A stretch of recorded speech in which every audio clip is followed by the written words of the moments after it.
application bi mooy tax nga dindi bruit yi nekk sa biir vidéo maanaam nga am benn vidéo moo xam sinab la wala lu mënti doon nga gis ne vidéo bi dafa am ay bruit trop nga bëgg koo dindi topp ma si vidéo bi ma wala la ko.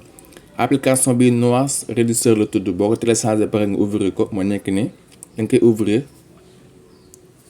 fii nga def ay autorisation fii nii nga bës lorsque vous utilisez l'appli fii nga bës autoriser fii nga bës accepter nga def continuer. interface bi la indil fii da ngay bës importer fil fii nii fii da lay indil audio ak vidéo ñun vidéo lañ soxla da ngay bës fii nii vidéo fii dina la indil say vidéo yi nekk fii yëpp sa téléphone yaa xool vidéo bi nga bëgg a wàññi mooy bruit bi par exemple ma jël bii nii fii nga xaar tuuti fii nga bës close fii nga patiente tuuti fii nga bës fii nii ok après nga ñëw fii nii save as fii nga bës fii nii choose après nga bës fii nii utiliser sa dossier fii nga autoriser ko fii nga bësaat save as fii nga bës fii nii mp4 fii